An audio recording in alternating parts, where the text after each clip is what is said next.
Bonjour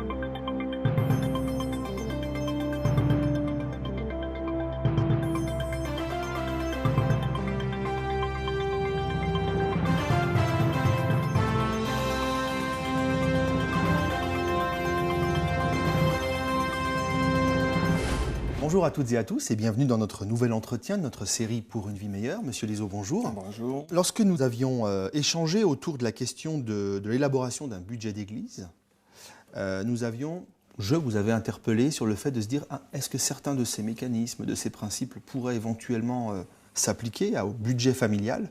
Vous répondiez alors que le budget familial méritait qu'on s'y attarde un peu plus. Alors, puisque aujourd'hui vous êtes avec nous pour nous accompagner dans cette partie de la gestion chrétienne de la vie qui est importante, parce qu'apprendre à gérer les ressources familiales, c'est peut-être la première chose importante pour apprendre à gérer l'argent avant que ce soit lui qui nous maîtrise. Tout à fait, oui. Alors, quand nous parlons de finances personnelles, il faut reconnaître 5 domaines qu'il nous faut arriver à maîtriser et à classer dans cet ordre, si possible. Les revenus que nous avons, la fidélité à Dieu manifestée par la dîme et les offrandes, troisième domaine, l'épargne, les dettes et enfin les dépenses. Quand nous parlons de maîtrise de notre argent, il nous faut obligatoirement parler de budget. Alors le terme de budget ne doit pas vous faire peur pour la simple raison suivante. Personne ne va vous imposer quoi que ce soit. En effet, c'est vous qui allez décider de vous-même quel est le montant d'argent que vous allez dépenser dans chaque poste ou type de dépense. Personne ne va le faire pour vous parce que c'est votre budget et que si vous le voulez, pour que cela marche, il n'y a que vous qui puissiez décider des montants qui sont impliqués. Alors un budget, c'est un instrument neutre en lui-même. Tout dépend comment vous l'utilisez. Mais c'est un outil fondamental qui vous permettra de contrôler votre argent pour qu'en fin de compte, lui ne vous contrôle pas. Et c'est aussi un moyen utile pour atteindre nos objectifs financiers et de vivre nos valeurs et nos priorités. Et contrairement à ce que l'on croit, il nous donne de la liberté, car c'est nous-mêmes qui avons établi les limites financières prudentes de notre budget. Alors, nous devons être reconnaissants des ressources que Dieu met à notre disposition. Et le travail que nous avons, quel qu'il soit, est une bénédiction et non pas une malédiction. Pour le travail accompli, nous recevons un salaire, c'est notre revenu, c'est la première partie du budget, il faut bien avoir gagné quelque chose pour pouvoir le dépenser plus tard. C'est là que commence le budget, car sans revenu, il n'y a rien à dépenser. Mais c'est là aussi que commencent peut-être les difficultés, car il nous faut commencer à faire la distinction entre le salaire brut et le salaire net. Pourquoi faire cette distinction ? Parce que notre première décision en tant que gérant des biens de Dieu, c'est de décider si nous allons être fidèles sur le net ou sur le brut. C'est une question que beaucoup se posent. De toute façon, quand nous allons au fond des choses, toutes les retenues qui sont faites sur nos salaires sont à notre bénéfice.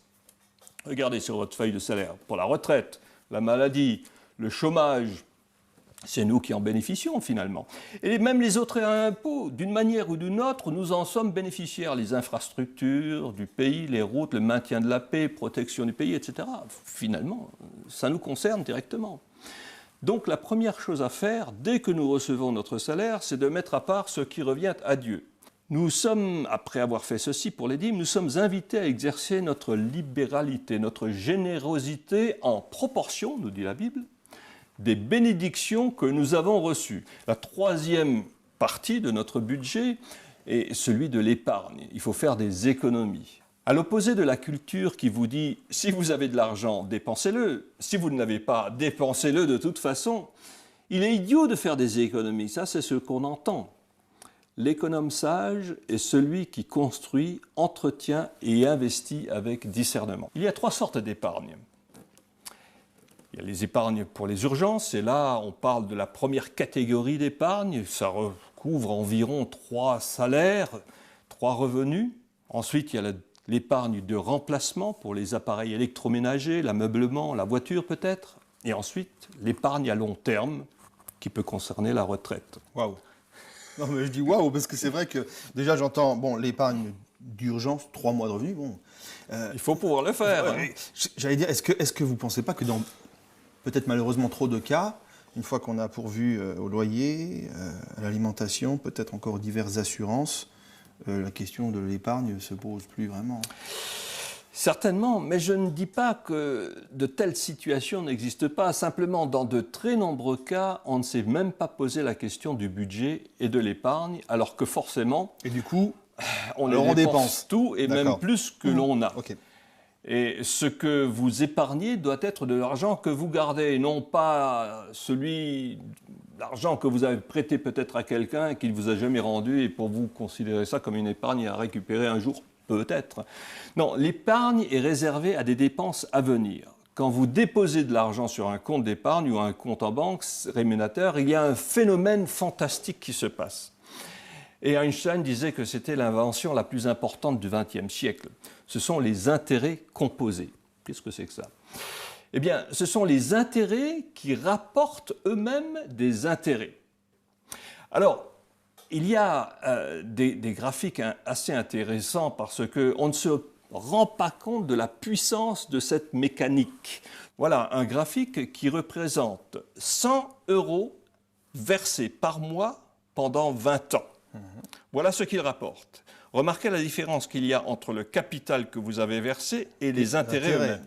Maintenant, si vous étendez cette période sur 40 ans, c'est ahurissant. Ahurissant, ouais. Ahurissant. Le capital vraiment que vous avez versé est minime par rapport aux intérêts que vous aurez gagnés. J'allais dire, si c'est tellement bien d'épargner, c'est vrai que ça peut même donner envie, pourquoi est-ce si difficile de le réaliser? Mais parce que la culture nous serine une autre chanson. La culture nous dit l'ordre prioritaire, c'est d'abord de s'occuper de son train de vie, ensuite de ses dettes, ensuite de notre épargne et enfin de Dieu. C'était exactement l'inverse de ce que Dieu nous demande de faire.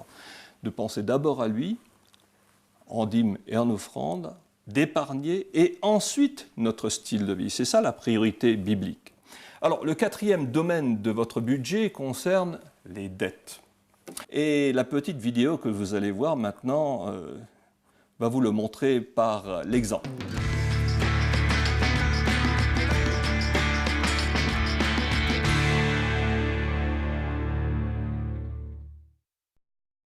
J'ai fait les beaux-arts et je serai bientôt diplômée. Et quand j'ai dit cela à mon banquier, il n'a fait aucune difficulté pour me donner une carte de crédit de 7000 $. Vous connaissez le montant de vos dettes? Oula, j'en sais rien, peut-être 7000 $. Est-ce que j'ai des dettes? Ah bien sûr, j'ai beaucoup de dettes. J'ai fait des études de droit et maintenant il faut que je rembourse. Bah oui, je dois de l'argent à beaucoup de monde. Ouais, j'ai des dettes envers pas mal de monde.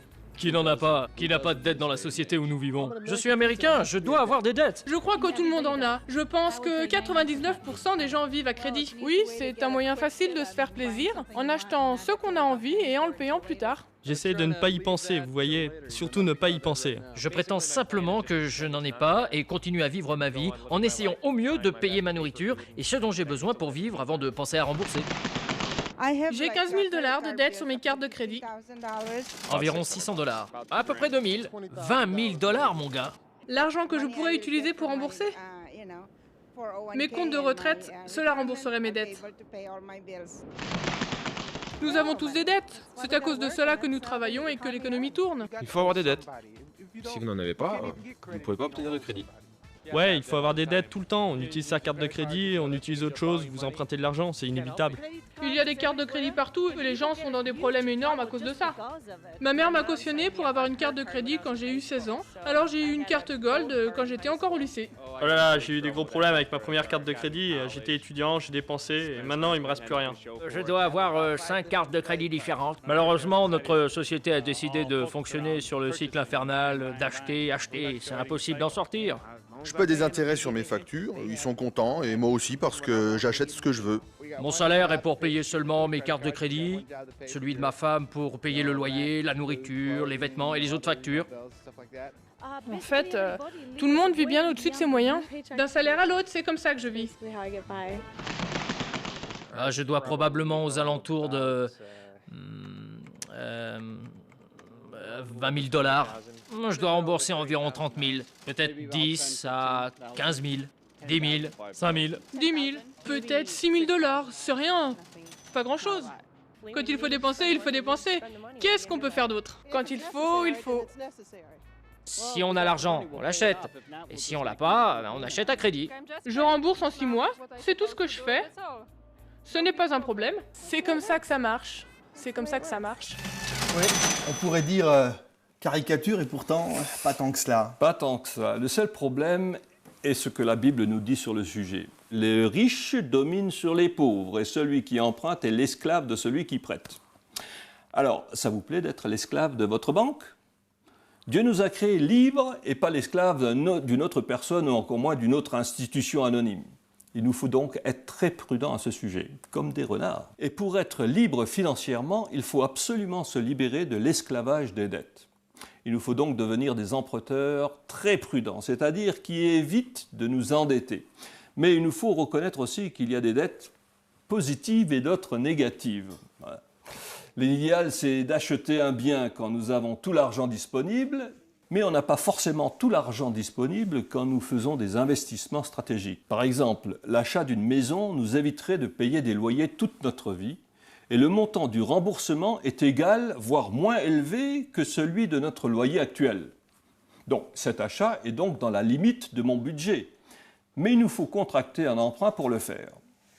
Si nous nous trouvons dans ce cas, la première règle est de lire tout notre contrat avant de le signer, surtout ce qui est écrit en petits caractères. Petite lettre. Hein?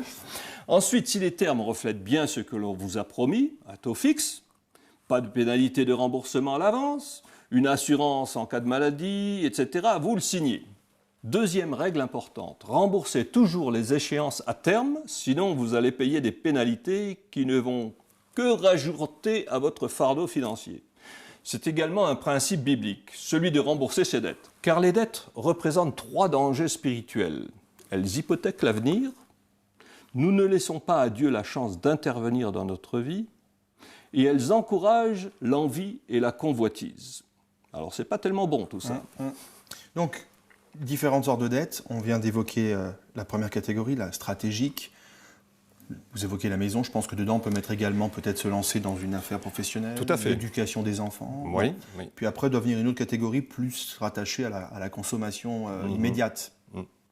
Oui, ce sont les pires, les cartes de crédit, les achats pour la vie courante que nous faisons à crédit avec de l'argent que nous n'avons pas. Et malgré tout ce que vous pouvez penser, il n'existe aucune façon intelligente d'utiliser une carte de crédit. Car les statistiques parlent d'elles-mêmes. Une famille qui utilise une carte de crédit pour ses achats dépense entre 20 et 30% de plus que si elle payait avec de l'argent liquide. Avez-vous peut-être alors quelques conseils, quelques tuyaux sur le bon usage d'une carte de crédit? J'entends, c'est vrai qu'aujourd'hui on ne peut pas non plus recommander de faire face, d'avoir trop d'argent liquide sur soi non plus pour faire face à toutes les dépenses. Donc est-ce qu'il y aurait-il quelques tuyaux peut-être? Bon, il y a quelques règles concernant les cartes de crédit. Utilisez votre carte uniquement pour les choses que vous avez budgétées. Ensuite, payez la totalité de vos achats en fin de mois au reçu de votre relevé de compte. Parce que si vous n'êtes pas capable d'observer une de ces règles, il vous faut avoir le courage de faire une opération de chirurgie plastique. Et par chirurgie plastique, je veux dire ceci. La carte de crédit, vous opérez carrément. Parce que ça veut dire que vous n'êtes pas capable de maîtriser vos dépenses. La vidéo suivante va nous donner des exemples de personnes qui sont sorties des dettes et c'est un réel bonheur.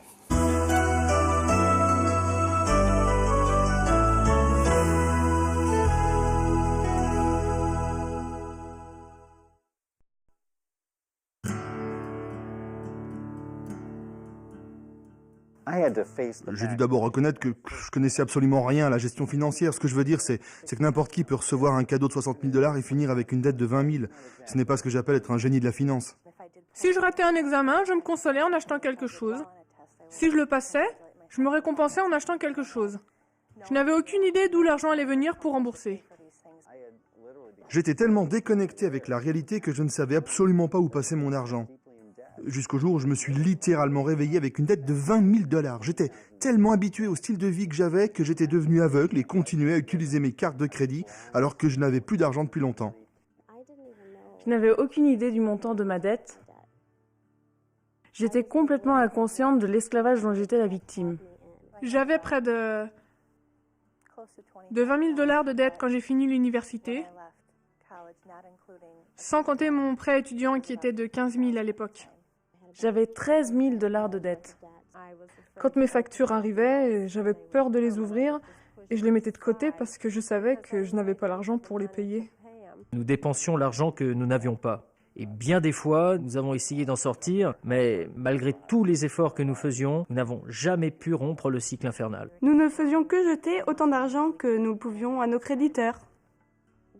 Je vivais en pensant qu'un jour j'allais tout rembourser, mais j'avais aucune idée de quand ce jour viendrait. Ça faisait peur. Et je n'avais aucun espoir d'en sortir. Cela me semblait impossible de m'en sortir. Je ne faisais que payer des intérêts de retard qui augmentaient encore ma dette. Au lieu d'affronter le problème sérieusement et de rembourser cette dette, j'ai réussi à la doubler. Le jeu des intérêts cumulatifs, ma dette ne faisait qu'augmenter. Ce qui se serait passé, c'est qu'en 5 ans, elle aurait doublé. Malgré le fait que nous faisions des versements, ces factures ne faisaient qu'augmenter au lieu de diminuer. C'est un combat de tous les jours. Cela n'a pas été facile, loin de là. Je continuais à payer mes mensualités et arrivais à garder la tête hors de l'eau jusqu'à ce que j'entende parler de bon sens. J'ai essayé d'utiliser un budget, ce qui n'est pas facile au début parce que Jeanne avait peur de ne pas pouvoir dépenser de l'argent. Cela fait 2 ans que je suis à bon sens et j'ai fait beaucoup de progrès. Je suis tellement reconnaissant d'être libéré de mes dettes après 4 années et demie d'efforts, parce que ça m'a pris tout ce temps pour comprendre ma façon de penser et mes habitudes, et surtout pour laisser à Dieu le temps de changer mon cœur dans ces domaines. Pendant 6 mois, nous allons habiter dans un logement provisoire, et à la fin de cette période, et avec l'aide de Dieu bien sûr, toutes mes dettes seront remboursées. Ça, c'est le plan. Attendons pour voir. Dieu merci. Alors que je n'y croyais plus, les conseillers de bon sens m'ont dit « C'est bon, tu peux te sortir de cette situation. » Je me suis alors sentie tellement soulagée. Quand j'étais sur le point de rembourser totalement mes crédits, et même si je savais qu'il restait encore 200 $ à rembourser, j'ai eu enfin l'espoir d'en sortir complètement. Rétrospectivement, quand je vois les montants qu'il nous a permis de donner les années passées, je réalise les nombreuses bénédictions que Dieu nous a données. Dieu dit « Ma grâce te suffit » et ma puissance se réalise dans la faiblesse. Je veux dire que quand j'ai lu ces versets, j'ai senti un grand poids se lever de mes épaules. En fait, j'ai compris que Dieu se servait de mes dettes dans lesquelles j'étais pour m'enseigner quelque chose. C'était mon point faible, et Dieu allait l'utiliser pour m'attirer à lui et m'enseigner ce dont j'avais besoin. Maintenant, c'est nous qui contrôlons notre argent et plus le contraire. Ah, c'est une chose formidable. Cela va prendre du temps, certes, mais je vais m'en sortir. Il y a de l'espoir, et Dieu peut vous aider. Je fais ce qu'il faut. Avant, je pensais que c'était impossible, mais Dieu m'a donné la patience et la volonté de le faire. Et je vois maintenant que mes efforts vont être récompensés. Bon exemple, non? Voulez-vous que je vous indique un investissement qui rapporte? Il est très simple. Remboursez vos dettes. Premier principe de base pour rembourser vos dettes. Remboursez la plus petite d'abord. Quand celle-ci est remboursée, utilisez le même montant pour augmenter le remboursement de la deuxième, et ainsi de suite. Mais bien sûr, dans la même période, n'allez pas faire d'autres dettes en plus. On en a terminé avec ce 4e point relatif aux dettes. Tout à fait. Alors passons au 5e par rapport aux dépenses. On va quand même dépenser un petit peu. C'est ce qui vous intéresse le plus apparemment. Hein. Mais il y a 4 mythes dans la société. C'est de dire que les biens matériels apportent le bonheur, ou ce que vous avez définit qui vous êtes. Un autre mythe, c'est plus vous en avez, plus vous devez dépenser. Ah oui. Dépenser n'est pas seulement un jeu pour certains, c'est devenu un style de vie. Il faut faire nôtre les 3 principes bibliques suivants. Gardons-nous des idoles, Dieu ou Mammon. Gardons-nous de la cupidité, sachant être satisfaits, contents de ce que nous avons. Dieu veut que nous reconnaissions notre valeur incommensurable en tant que ses enfants bien-aimés et que nous ne fassions pas l'amalgame entre ce que nous valons à ses yeux et la valeur de nos biens matériels. Cela n'a rien à voir. Quand nous pratiquons la modération et apprenons le contentement, nous nous affranchissons du matérialisme pour être une bénédiction pour les autres. Alors la question clé est la suivante. êtes-vous prêt à définir les limites de votre style de vie? Choisir veut dire être à même de déclarer à un moment « trop, c'est trop ». Êtes-vous à même de faire la distinction entre vos besoins réels et ceux dictés par la culture? Finalement, en vous écoutant, je me dis que là où peut-être la société essaye de nous faire croire que dépenser toujours plus, c'est aller vers le bonheur, savoir renoncer, c'est aussi peut-être aussi découvrir un vrai bonheur financier et se donner de l'air. C'est le vrai bonheur, celui que nous demande Dieu, nous propose Dieu. Prenons un exemple concret. On parle d'un remboursement d'un crédit automobile. Et la première fois, effectivement, on n'a pas forcément tout l'argent liquide. Alors, à moins d'acheter un vieux tracassin qui ne va pas durer longtemps, qui nous apporte beaucoup de problèmes mécaniques, etc., qui va nous coûter plus cher qu'une voiture neuve, alors on peut partir sur un crédit. Et admettons, par exemple, que c'est un remboursement de 300 € par mois sur 3 ans. Je crois que c'est un crédit raisonnable pour une voiture. Alors, on paye nos 300 € par an pendant les 3 ans. Et là, on a fini de la payer. Alors la question se pose, qu'est-ce qu'on fait maintenant? Et la culture actuelle va vous dire quoi? Ah ben, j'ai fini de la payer. Donc j'ai de l'argent disponible. J'ai de l'argent disponible, on va repartir sur un nouveau crédit avec une voiture neuve. Parce que quand même, le standing, les copains, les voisins, tout ça vont nous dire, il faut faire comme tout le monde, hein. Mais si vous êtes un peu plus sage, si vous réfrénez cette envie d'avoir quelque chose de plus neuf, parce que rappelez-vous combien peut durer une voiture, tout à fait d'une manière raisonnable, 10 ans. Si vous gardez ces 300 € par mois, vous continuez de payer votre voiture, donc, mais la troisième année où vous aurez gardé ces 300 € par mois, donc la voiture a 6 ans à ce moment-là. Elle a 6 ans actuellement. Mais elle est encore en parfait état. Oui, tout à fait. Vous aurez économisé 10 800 €. Si vous attendez une année supplémentaire, elle a donc maintenant 7 ans, vous aurez mis de côté 14 400 €. Et si on va au bout des 10 ans, vous allez au bout des 10 ans, ce qui est mon cas, eh bien, vous aurez pu mettre 25 200 € à la banque, sans douleur supplémentaire. Donc, on peut facilement voir là que remplacer sa voiture au bout de 3 ans, moi je dirais il faut être fou pour le faire. Ou alors vraiment aimer jeter l'argent par les fenêtres. Ou en avoir trop, voilà. Ou en avoir trop. C'est le cas de beaucoup. Ce qui est rare. Vous en connaissez beaucoup. Non, ça c'est vraiment des calculs de base que tout un chacun est censé pouvoir faire. Mais on ne se rend pas compte de l'implication financière que cela a. Alors, il faut voir les implications, non seulement au niveau de la voiture, mais les implications au niveau de la famille, etc. Donc la deuxième, vous allez pouvoir la payer comptant facilement, puisque vous aurez mis de côté cet argent. Alors, pour équilibrer votre budget, il faut savoir faire preuve de bon sens et calculer, savoir si vraiment l'investissement que l'on fait est valable, si le salaire de l'époux ou de l'épouse ne passe pas directement dans le paiement de cette garde d'enfants. Et pour les autres dépenses, c'est la même chose, l'argent de poche, ces petites choses que vous payez comptant tous les jours. Et il y a des tas de petites choses que nous payons, on ne se rend pas compte. Il faut en dresser la liste et vous allez être assez étonné. Alors, il y a 3 situations possibles. Vous vous trouvez dans le scénario numéro 1, les dépenses sont égales à vos revenus. Donc, vous êtes à l'abri. Le scénario numéro 2, c'est que vous dépensez moins que ce que vous gagnez. Ça, c'est super. Je ne sais pas si c'est le cas de beaucoup. Et le 3e scénario, et j'ai bien peur que ce soit la majorité des cas, on dépense plus que ce que l'on gagne. Ça va, la catastrophe. Qu'est-ce que l'on peut faire dans ce cas-là? Eh bien, il y a 3 moyens simples, façon de parler, d'équilibrer votre budget.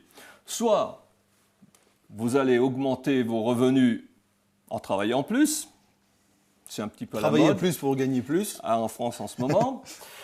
Ou alors vendre des actifs, des biens que vous avez qui ne sont pas absolument nécessaires. Ou alors, 3e solution et la plus sérieuse vraiment, c'est de limiter, de réduire vos dépenses. Il faut vous poser la question, y a-t-il des dépenses que je peux éliminer complètement? Y en a-t-il d'autres que je puisse diminuer? Est-ce que je n'ai pas des idées préconçues en ce qui concerne mes dépenses fixes? Les dépenses fixes, on parle d'électricité, d'eau, de nourriture, de vêtements, etc. Tout ça, ce n'est pas forcément fixe. Et quand vous avez décidé cela, il faut vous poser la question à vous-même. Êtes-vous vraiment sérieux dans votre volonté de vouloir maîtriser votre budget? Une autre façon de maîtriser votre budget, et c'est par cela qu'il faut commencer, il faut garder trace de vos dépenses. Il faut décider d'un système qui va vous permettre de voir où vous en êtes. Il faut que ce système vous permette de suivre toutes les dépenses que vous faites et en vous donnant des chiffres concrets, parce que c'est la réalité qu'on veut traiter, non pas des idées que l'on a. Il faut prendre une feuille de dépenses journalière sur laquelle vous allez consigner par écrit toutes les petites dépenses que vous avez faites pendant la journée. Pour certaines, cela est facile, vous avez les reçus, mais pour pas mal de petites autres choses, on n'a pas de traces. Donc il faut le faire tout de suite, sinon... Jusqu'après, à la fin de la semaine... La boisson que vous aurez ici, le journal que vous aurez acheté par là, tout ça, ces petites choses-là, on va oublier. Pourtant, les petits ruisseaux forment les grandes rivières. Il faut donc marquer cela avant que vous n'oubliez. Et enfin, gardez votre feuille où vous êtes sûr de l'avoir sur votre table de nuit, si c'est là le meilleur endroit. Et il faut arrondir les montants, il ne faut pas se perdre dans les centimes, etc. Il faut fusionner les catégories pour simplifier cette feuille au maximum. En fait, vous devriez avoir une enveloppe pour les dépenses diverses. Ce travail va vous prendre 2 minutes par jour. Est-ce que votre vie est assez importante pour que vous puissiez consacrer 2 minutes par jour pour la contrôler? C'est ce que j'allais dire, c'est peut-être pas tant le temps qui va blesser que la volonté de le faire. Voilà, c'est une question de volonté, tout à fait. Ensuite, il faut tenir parole, parce que vous vous engagez envers vous-même. Encore la volonté. Au niveau de la famille, c'est une affaire de famille aussi. Il faut vous engager à utiliser cet outil pendant au moins 3 mois, 90 jours. Ne vous découragez pas. Demandez de l'aide si vous en avez besoin. Priez quotidiennement pour demander l'aide et la sagesse divine pour vous aider à arriver à maîtriser votre budget, à maîtriser votre dépense, et vous allez parvenir à cette liberté que maîtriser vos finances, à la fin, va vous apporter. Monsieur Lézot, je crois que les pistes de réflexion sont déjà suffisamment nombreuses. On ne va pas en donner d'autres, comme nous avons l'habitude de le faire pourtant dans nos entretiens. Je crois qu'il y a vraiment, là, ici, une réflexion de fond à avoir. Par contre, la chose que je propose à nos téléspectateurs, c'est n'hésitez pas à poser des questions. Tout à fait. Peut-être à nouveau aux adresses qui sont en train de défiler sur l'écran pour retrouver peut-être sur support papier quelques-uns de ces conseils. Nous avons pris beaucoup de raccourcis pendant cette présentation, vu le temps limité que nous avons. Mais si vous avez des questions, sentez-vous libre. Tout à fait. Monsieur Lézot, merci beaucoup. À très bientôt. Au revoir. Chers téléspectateurs, chères téléspectatrices, au revoir.